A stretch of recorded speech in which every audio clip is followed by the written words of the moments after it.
"I've been demoted at work," he announced somberly upon arriving home. "What?" I nearly spilled my tea in shock.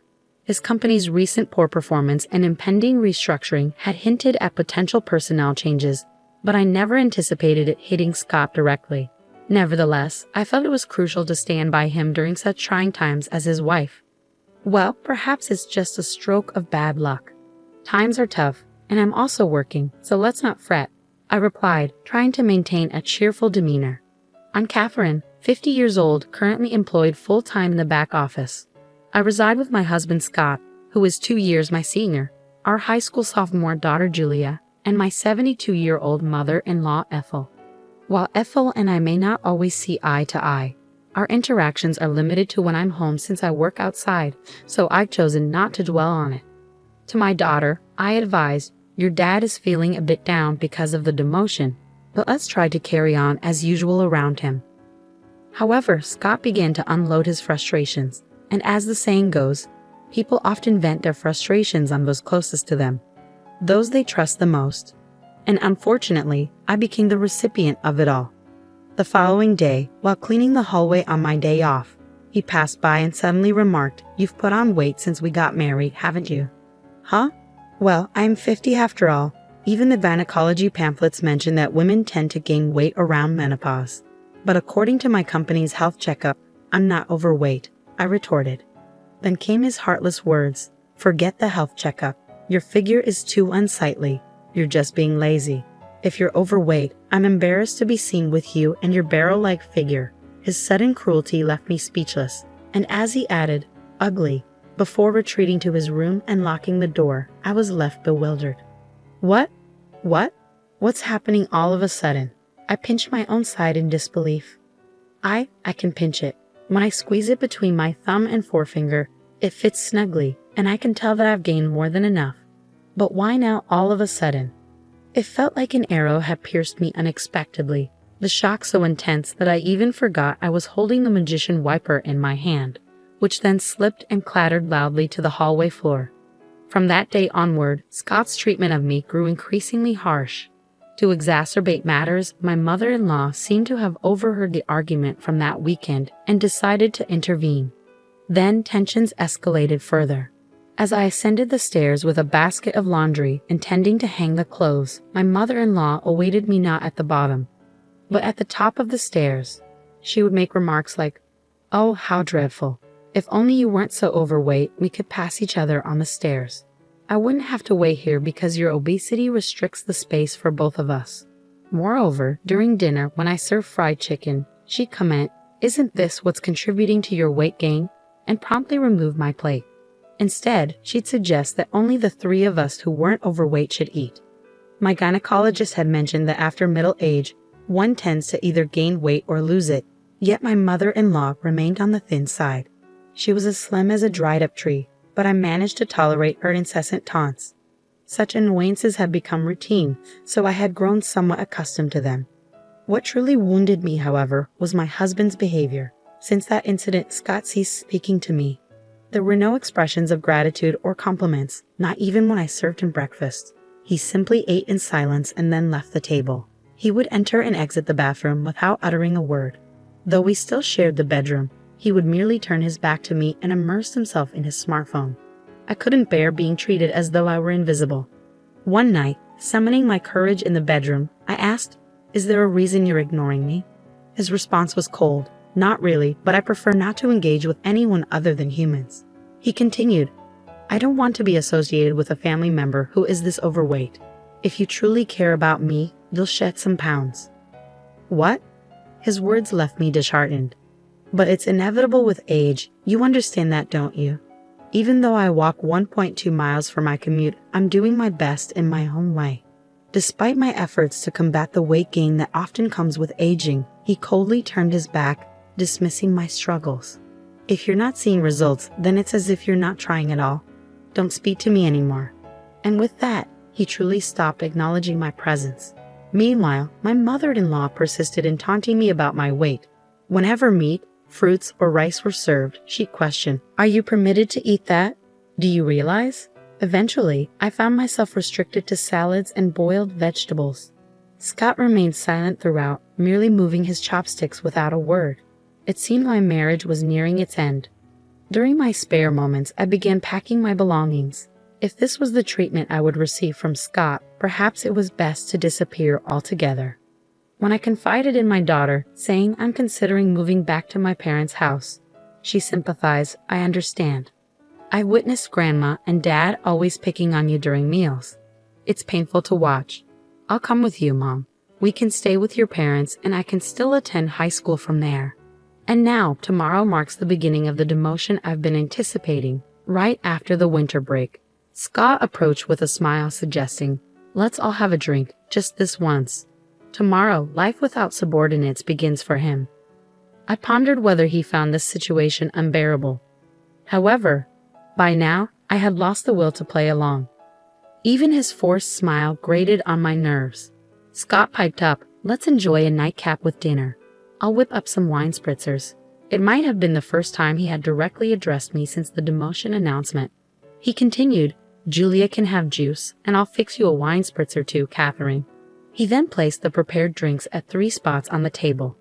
Odd, why the sudden change? As Scott momentarily turned his back to search for the TV remote, I discreetly sniffed the drink he had poured. What? I detected a faint scent, unmistakably familiar. I knew it from my own culinary endeavors. How could he even think to serve me this? I refused to tolerate it any longer. Between my mother-in-law's constant harassment and my husband's neglect, I had reached my limit. The sight of the wine spritzer pushed me over the edge. Scott, could you please grab the Camembert cheese from the fridge? It's from the local dairy farm, and it's absolutely delicious. I'm grateful for this family time. Would you mind fetching it? I requested, hoping he would contribute at least this much to our moment of togetherness. As Scott made his way to the fridge, I took the opportunity to swap my drink with the one on the seat to my right. It was Ethel's seat. Upon his return with the cheese, I announced, now that we have our snacks ready, I'll go fetch Julia and mother-in-law, loud enough for them to hear. Dinner's served. The two of them joined us in the dining room and took their seats, creating an appearance of a typical family dinner. Except, I didn't have any meatloaf or cornbread salad. Instead, we had stewed chicken soup, Camembert cheese, and wine spritzers. Julia opted for juice. Let's dig in. Julia broke the silence, while Scott and my mother-in-law remained silent. I took a sip of the wine spritzer Scott had prepared, noticing him watching me closely. With a smile, I remarked, yeah, it's quite good. Huh? Scott muttered something under his breath, but I chose to ignore him.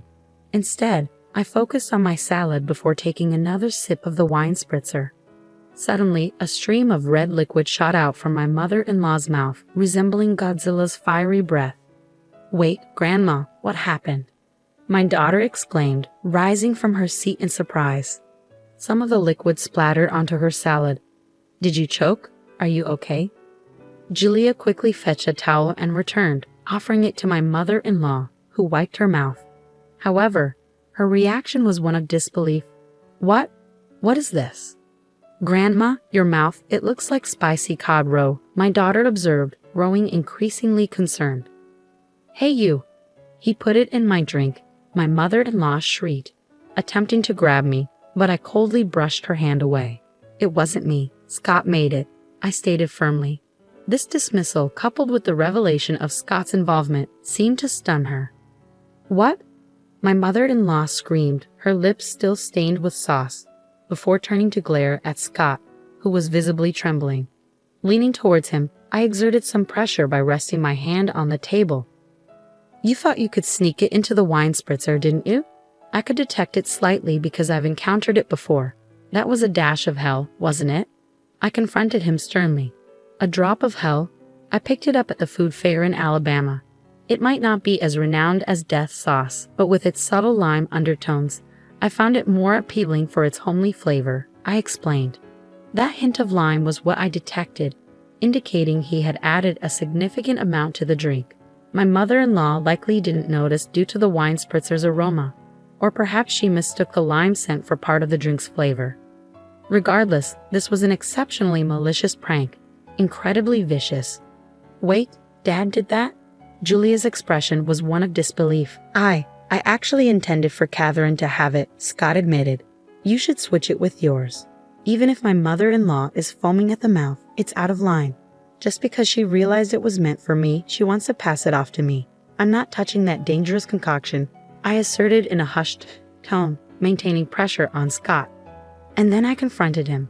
Explain why on earth you thought pulling such a stunt was acceptable, I recounted. You were putting on weight, and spicy food can boost metabolism. So I figured I'd give it a try, Scott reasoned. Pathetic. What a lame excuse, I scoffed. Did he truly believe such an explanation would suffice? It was utterly embarrassing. Under pressure, my husband hesitated, shifting his chair back slightly. I'm not crazy. This is a legitimate reason to support your diet. Here, swap your cup with mine and have a taste. I made it for you, he urged. Closing in, I saw him retreat. What are you implying?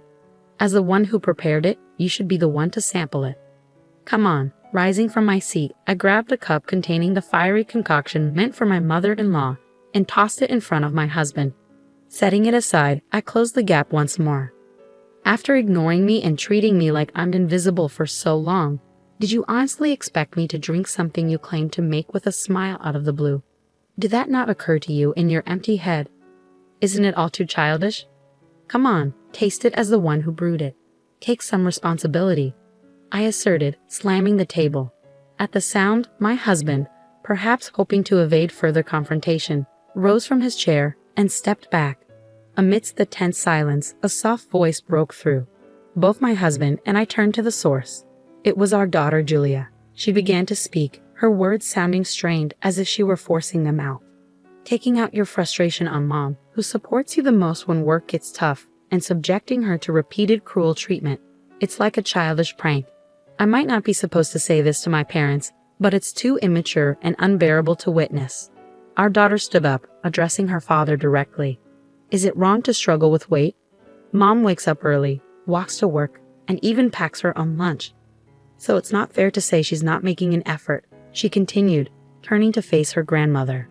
And you going along with it, taking away Mom's dinner like the fried chicken incident. What Grandma is doing is reminiscent of high school drama. It's embarrassing, she remarked firmly. At these words, a flustered Ethel began to offer a confused excuse. That's not it. I'm just concerned about Julia's mom not gaining any more weight. I want her to feel positively about herself in front of her granddaughter. Besides, Ethel, like Julia, is also struggling with weight. But Julia remained resolute. Compassion is about understanding and supporting the other person. It pained me to see Mom's dinner taken away, especially when she looked so upset. That's not compassion. Mom hasn't had any health issues in her checkups, yet taking away her food is just plain mean. Ethel fell silent, and it appeared Julia was finished addressing her for the time being. She turned her attention back to her father. Mom goes to the gynecologist regularly and stays active, yet Dad just brushes her aside because she's gained a bit of weight. What's up with that? His indifference creates such tension in the house. Can't you see it? Even Colonel Sanders and Aunt Stella from the cookie ads are on the plump side. Ever heard of happy weight? If Mom becomes a lovely grandmother like Aunt Stella as she gets older, I'd be overjoyed. When I have kids and she's a grandma, wouldn't it be wonderful to say, Mom, you've reached some happy weight, and share a laugh? That's my dream. Please don't ruin it for me, she stated matter-of-factly, her gaze icy. Despite their blunt delivery, her words warmed my heart like hot milk with cookies. It was pitiful to witness a father admonished by his own daughter. And one more thing, she addressed her father directly. If you're going to disregard someone because of weight gain from aging, remember, with your receding hairline, you could easily be overlooked yourself. The tension in the room was palpable. Her sharp words left a chill in the air, making the living room feel as cold as ice. It seemed she had said all she needed to. Afterward, she turned to me. That's enough, Mom. It's time to let it go. It'll be better for you. Her words caught me off guard. Let it go? Yes, I should let it go. As I mentioned earlier, my dream is to see you holding my child, saying you've gained some happy weight and sharing a laugh. For my sake, I want you to be happy because that's part of my dream. So please let it go. Be happy and fulfill my dream. Her words filled my heart with warmth. Each word she spoke brought me such joy that I no longer cared about being ignored by my husband, the fat shaming from my mother-in-law, or the drink incident. Warm tears streamed down my cheeks. Yes, you're right, I agreed, my vision blurred with tears. Come on, Mom, she patted my back gently, urging me forward. Oh, okay, I mumbled as I fetched a document I had been concealing for some time. What? My husband exclaimed, startled. After enduring a month of being ignored, I reached a decision. I have my bags packed. Let's go our separate ways, I declared, presenting the divorce papers with only my name written on them. I just wanted you to lose some weight. If you had slimmed down as I asked, I would have been satisfied. It wasn't until Julia pointed it out that I realized it was venting. But since you didn't shed any pounds, I thought I'd torment you further. I didn't mean for it to. I didn't expect this outcome, my husband confessed, panic creeping into his voice. Those who failed to notice until things escalated are the ones acting incredibly immature, Julia retorted sharply. Living without her beloved granddaughter is no laughing matter for my mother-in-law. Ethel interjected softly, her voice as gentle as stroking a cat. Julia dear, you wouldn't want to keep living with us, your grandmothers. Julia shut down Ethel's plea with a firm refusal. I decline. I no longer wish to share the same space as people who behave like middle schoolers. Wait, okay, hold on. I understand. I'll taste it, as you suggest. I'll take responsibility as the one who prepared it, Scott conceded, picking up the glass before him and downing its contents in one gulp. Scott, much like Ethel earlier, ejects a stream of the red liquid from his mouth, leaving him with a set of lobster-like lips. There, see. I took responsibility, didn't I, Julia? Scott proudly declares. Julia captures a picture of them both with their lobster lips on her phone and remarks, "You both are so ridiculous. Mom, let's go," before swiftly exiting the living room. Yeah, I'll follow her lead, I agree. Left behind is a dinner table splattered here and there with the wine cocktail mixed with a drop of hell, along with a husband and mother-in-law sporting red lobster lips. I returned to my parents' house with Julia. Upon explaining the situation at home, both my mother and father are enraged and decide to confront Scott and Ethel. They return with the divorce papers, and I ultimately end up getting divorced. My ex-husband Scott's career hits rock bottom, with no notable achievements in his remaining years. It turns out he had a habit of ignoring issues he disliked, even with his subordinates, which ultimately led to his demotion, a revelation I only recently discovered. Meanwhile, my ex-mother-in-law Ethel, who had been difficult and seldom ventured outside, finds herself in a stalemate within their two-person household. Eventually, I received a call saying, "Things wouldn't be so dull if you and Julia were here." This sentiment is underscored by the 17 years that passed since Julia was born and we lived together. Please come back, I'll stop ignoring you. But I won't be returning. Enjoy indulging while you can. Once you have grandchildren, you'll have more physical work to do, my mother jokes with a smile. That's a good point. Today, like every day, I'm walking to work. Along the way, my boss drives by and stops the car, offering, "Need a ride?" "No, thank you, I'm sticking to my diet." "Just get in, Catherine," he insists. "I found a new boyfriend," I announce proudly. Both of us have experienced divorce, which has strengthened our bond and mutual understanding. Dieting is great and all, but being late would pose a problem, he mentions as he drives. "I've never been late before," I retort, puffing up my cheeks defensively. He glances at me and gently pokes my puffed-up cheek with his finger. "Give me the time you saved by riding in the car today for our conversation," he says with a playful smile, ever the chatty boyfriend.